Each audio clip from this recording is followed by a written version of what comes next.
வணக்கம் நண்பர்களே. தினமும் நீங்க டாய்லெட்ல உட்கார்ந்து கஷ்டப்படுறீங்களா? வயிறு எப்போதுமே கனமாகவும் வீக்கமாகவும் இருக்கிறதா? மருந்து எடுத்தால் தான் மலச்சிக்கல் சரியாகிறதா? அப்படி என்ன இந்த வீடியோவை முழுமையா நீங்க பாருங்க. ஏன்னா மலச்சிக்கலை ரூட் முதல் நிரந்தரமாக சரி செய்யக்கூடிய எளிய இயற்கையான வழியை தான் இந்த வீடியோவில் நம்ம கொடுக்க போகிறோம். க்ளீன் யுவர் ஹார்ட் நேச்சுரலி தான் இப்போ பார்க்க போகிறோம். உங்கள் குடலை சுத்தமாக வச்சாதான் உங்கள் உடலில் 70% பிரச்சனைகள் தானாகவே சரியாகும். ஸோ உங்கள் குடல்ல இருந்து தான் உங்களுக்கு பலவிதமான நோய்கள் வர்றதுக்கு காரணமாக இருக்குது. ஸோ குடலை நம்ம ரொம்ப ரொம்ப சுத்தமாக வைக்கிறது ரொம்ப ரொம்ப நம்மளுக்கு முக்கியமான ஒரு விஷயமா இருக்குது. மலச்சிக்கல் அப்படின்னா என்னன்னு ஃபஸ்ட்டு நீங்கள் தெரிஞ்சுக்கிறணும்ல. மலச்சிக்கல்ங்கிறது தினமும் மலம் வராத ஒரு நிலையத்தான் மலச்சிக்கல் அப்படின்னு சொல்கிறோம். மலம் கடினமாக வர்றது, வயிறு முழுவதும் சுத்தமாக காலியாத ஒரு உணர்வை கொடுக்கறது. இது ஒரு நோய் இல்லைங்க. இது உணவு பழக்கம்தான். வாழ்க்கை முறை தவறுகளால் வரக்கூடிய ஒரு விளைவு தான் மலச்சிக்கல். ஸோ கரெக்டான நீங்கள் ஒரு உணவு பழக்கத்தை நீங்கள் எடுத்துகிட்டு போகும்போது இந்த மலச்சிக்கல் பிரச்சனை வராது. இப்போ இருக்கிற காலத்தில் குழந்தைகளில் முதல் முதியவர்கள் வரை அனைவரையுமே பாதிக்கக்கூடிய ஒரு மிகப்பெரிய பிரச்சனை என்னென்னா அதுதாங்க மலச்சிக்கல். இந்த மலச்சிக்கல்னால குழந்தைகளாக இருந்தாலும் சரி பெரியவங்க ரொம்ப பேர் கஷ்டப்பட்டுட்டு இருக்கிறாங்க.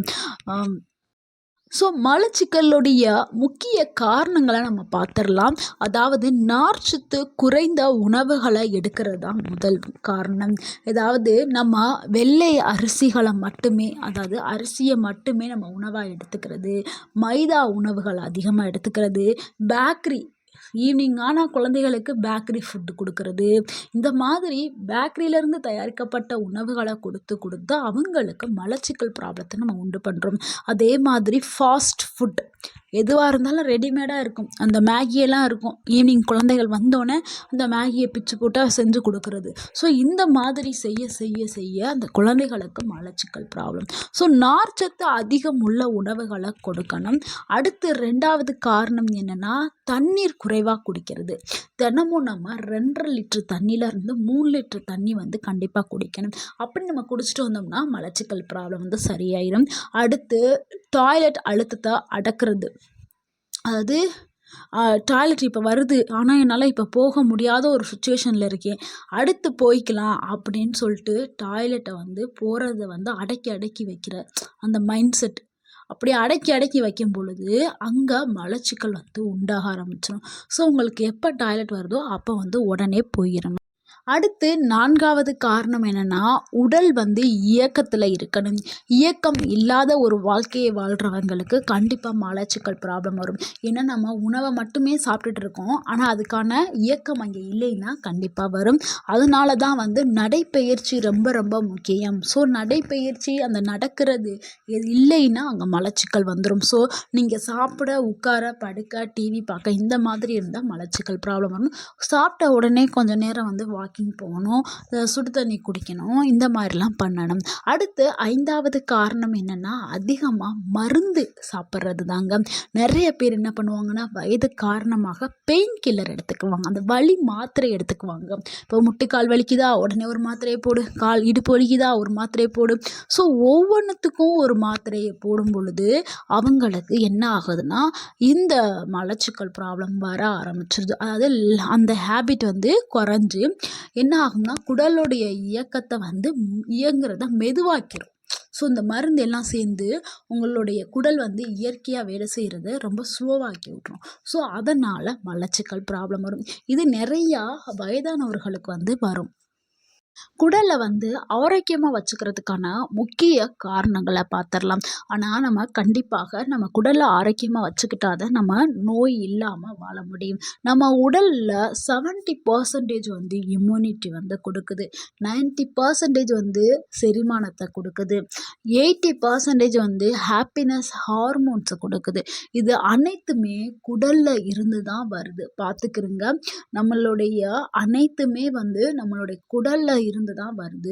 ஸோ குடல் சுத்தமாக இல்லைன்னா என்ன பிரச்சனைனா வரும்னா தோல் பிரச்சனை ஃபர்ஸ்ட் ஸ்டார்ட் ஆகும். அதுக்கப்புறம் முடி உதிர்தல் பிரச்சனை வரும். எடை வந்து அதிகரிச்சுட்டே வரும். குடல் சுத்தமாக ஆகாமல் இருக்கும் பொழுது அங்கே ஃபேட் வந்து படிய ஆரம்பித்து ஆரோக்கியமற்ற உடல் எடை அதிகரிக்க ஆரம்பிக்கும். அப்புறம் உடல் வந்து ரொம்ப சோர்வாக இருக்கும். இதனால் மன அழுத்தம் வந்துடும். ஸோ இதனால தான் எப்போவுமே உங்களுடைய குடலை எப்போவுமே நீங்கள் ஆரோக்கியமாக வச்சுக்கிறணும். Clean your head, clean your life. ஓகேங்களா?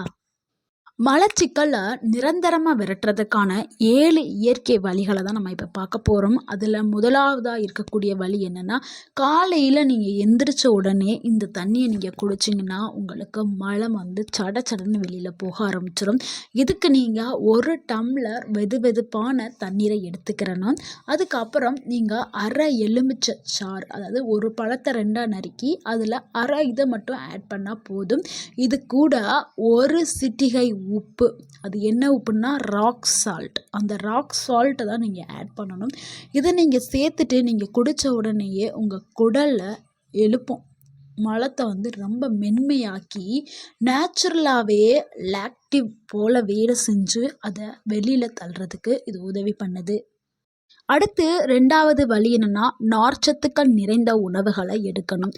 டெய்லி டயட்டில் சேர்க்க வேண்டிய உணவுகள் தாங்க கீரைகள், காய்கறிகள், பழங்கள்னு பார்க்கும் பொழுது பப்பாளி, கொய்யாப்பழம் இது கண்டிப்பாக நீங்கள் எடுத்துக்கிறணும். கீரைகள்னால் முருங்கைக்கீரை, அடுத்து வந்து இந்த பாலக்கீரை, பசலைக்கீரை இந்த மாதிரி கீரைகள் நீங்கள் எடுத்துக்கலாம். அகத்திக்கீரை எடுத்துக்கிறலாம். அடுத்து சிறுதானியங்கள் ஓட்ஸ் எடுத்துக்கிறலாம், ராகி எடுத்துக்கிறலாம், சோளம், கம்பு இது எல்லாமே எடுத்துக்கலாம். ஏன்னா இது எல்லாத்துலேயுமே வந்து நல்ல ஃபைபர்ஸ் வந்து இருக்குது. நார்ச்சத்து இருக்கிறனால குடலில் இருக்கக்கூடிய அந்த நச்சுக்கள், கழிவுகள் எல்லாத்தையுமே வெளியில் ஏற்றுறதுக்கு இது உதவி பண்ணுது. அடுத்து வந்து 3வது என்னன்னா, நைட்டில் எடுக்கக்கூடிய உணவுகள் தாங்க. இந்த உணவுகள் தான் நம்மளுடைய மலச்சிக்கலுக்கு பாதி காரணமாக இருக்கும். ஸோ நைட்டு நம்ம எடுக்கக்கூடிய உணவுகள் ரொம்ப ரொம்ப முக்கியம். அதாவது நம்ம அதிகமாக ரைஸ் வந்து எடுக்கக்கூடாது. அதே மாதிரி எண்ணெயில் பொரிச்ச ஐட்டங்கள் எதுவுமே எடுக்கக்கூடாது. அதே மாதிரி நான்வெஜ் அதிகமாக இரவில் சாப்பிடக்கூடாது. ஏன்னா முடிஞ்ச அளவுக்கு நீங்கள் இரவில் ரொம்ப ரொம்ப லைட்டாக இருக்கக்கூடிய உணவுகள், அதுவும் நார்ச்சத்து நிறைந்த உணவுகளை எடுக்கும் பொழுது மலம் தானாக வெளியில் வரும் காலையில். ஸோ அதனால வெஜிடபிள்ஸ், காய்கறிகள் நிறைந்த சூப்புகளை எடுங்க நைட்டு. சூப்பு, கஞ்சி, அடுத்து காய்கறிகள், அடுத்து ஆவியில் வேக வச்ச இட்லி, அந்த மாதிரி ஏதாவது நம்ம நைட்டு எடுத்துக்கலாம். அதாவது லைட்டாக இருக்கக்கூடிய உணவுகளை எடுத்துக்கலாம். அடுத்து பட்டர் மில்க் எடுத்துக்கலாம். இது எல்லாமே இரவில் லைட்டாக இருக்கும். ஸோ நம்ம இரவில் லைட்டாக சாப்பிட்டோம்னா காலையில் தானாக மலம் வந்து வெளியில் வர ஆரம்பிச்சிடும். நம்ம 4வதா பார்க்கக்கூடியது என்னென்னா, இயற்கையாகவே குடலை சுத்திகரிக்கிற ஒரு விஷயத்தை தான் இப்போ பார்க்க போகிறோம். நைட்டு நீங்கள் தூங்குறதுக்கு முன்னாடி 1 டீஸ்பூன் நெய் எடுத்துக்கிறேங்க. அதாவது சுத்தமான நாட்டு நெய் எடுத்துக்கிறேங்க. வெதுவெதுப்பான பால் இல்லைன்னா ஹாட் வாட்டர் தண்ணி எடுத்துக்கிறேங்க. அதில் அந்த 1 டீஸ்பூன் நெய்யை போட்டு நல்லா மிக்ஸ் பண்ணிவிட்டு நீங்கள் குடிச்சிருங்க. இது உங்களுடைய குடல் சுவரை ரொம்ப மென்மையாக்கி அந்த ஹார்டான ஸ்டோலை கரைக்கிறதுக்கு உதவி பண்ணும். ஸோ உங்களுக்கு மலச்சிக்கலை ஈஸியாக சரி பண்ணுறதுக்கு இந்த மெத்தட் வந்து சூப்பராக உங்களுக்கு ஒர்க் அவுட் ஆகும். 5வதா பார்க்கக்கூடிய ஒரு விஷயம் என்னென்னா, தினமும் நீங்கள் நடக்கணுங்க. அதாவது கண்டிப்பாக நம்ம உடலுக்கு எக்ஸசைஸ் தேவை. ஸோ நீங்கள் முடிஞ்ச அளவு வாக்கிங் ஆவது போங்க. ஒரு நாளைக்கு 30 நிமிஷம் நல்லா பிரிஸ்காக நீங்கள் வாக் பண்ணணும். நல்லா ஃபாஸ்ட்டாக நீங்கள் நல்லா வாக் பண்ணணும். ஒன்று காலையில் இல்லைன்னா சாயந்தரம். ஸோ இந்த மாதிரி நல்லா வாக் பண்ணும்போது உங்கள் குடலுக்கு ஒரு நல்ல ஒரு ஆரோக்கியம் வந்து கிடைக்க ஆரம்பிக்கும். அடுத்து 6வதா பார்க்கக்கூடிய ஒரு விஷயம் என்னென்னா, டாய்லெட் பழக்கத்தை நீங்கள் கண்டிப்பாக மாற்றணும். அதாவது டாய்லெட் போகும்போது நிறைய பேர் என்ன பண்ணுவாங்கன்னா, மொபைல் ஃபோன் பார்த்துட்டே போவாங்க. ஸோ அது அப்புறம் ஸ்ட்ரெஸ்ஸாக ஒரு ஃபீல் பண்ணிட்டு போவாங்க. அப்புறம் வேகமாக போகணும்னு சொல்லிட்டு போவாங்க. ஸோ இந்த மாதிரிலாம் பண்ணக்கூடாது. நீங்கள் ஒரே டைமில் டெய்லி காலையில் ஒரே டைமில் ரொம்ப அமைதியாக தினமும் நீங்கள் வந்து போகணும். நம்ம 7வதா பார்க்க வேண்டிய விஷயம் என்னன்னா, நெறைய பேர் என்ன பண்ணுவாங்க, மலச்சிக்கலுக்காக மாத்திரைகள் வந்து சாப்பிடுவாங்க, மருந்து சாப்பிடுவாங்க. ஸோ இத நீங்க கண்டிப்பாக தவிர்க்க வேண்டும். ஏன்னா, இது வந்து உங்களுக்கு ஒரு பழக்கமாகவே மாறிடும். ஸோ கண்டிப்பாக நீங்க மாத்திரை போட்டா தான் உங்களுக்கு மோஷன் வரும். அந்த மாதிரி ஒரு நிலை வந்து உருவாகிடும். ஸோ நீங்க அத தவிர்த்துட்டு உங்களுடைய பழக்கவழக்கங்கள், அப்புறம் உணவு முறைய நீங்க மாத்திட்டாவே ஆட்டோமேட்டிக்கா உங்களுக்கு மலச்சிக்கல் ப்ராப்ளம் வந்து சரியாயிரும். ஸோ உங்களுடைய ஹேபிட்ட அடுத்து நேச்சுரலா இருக்கக்கூடிய இயற்கை நார்ச்சத்து நிறைந்த உணவுகளை எடுக்கணும். அடுத்து தண்ணி குடிக்கணும். ஸோ இது எல்லாமே நீங்க ஒரு பழக்கவழக்கத்துல நீங்க கொண்டுட்டு வரும் பொழுது ஆட்டோமேட்டிக்கா உங்களுக்கு மலச்சிக்கல் ப்ராப்ளம் வந்து சரியாக ஆரம்பிச்சுரும். நண்பர்களே, இந்த 7 விஷயங்களையும் நீங்க 7 நாட்கள் நீங்க தொடர்ந்து செஞ்சுட்டு வந்தீங்கன்னா, நிச்சயமாக உங்களுக்கு மலச்சிக்கல் ப்ராப்ளம் வந்து சரியாகும். வயிறு லைட்டாக இருக்கும். உங்களுடைய உடல் வந்து சுறுசுறுப்பாக இருக்க ஆரம்பிக்கும். ஸோ இதுக்காக நீங்க மருந்து இல்லங்க. உணவே உங்கள வந்து குணமாக்கும். மருந்து, மாத்திரை வேண்டாம்.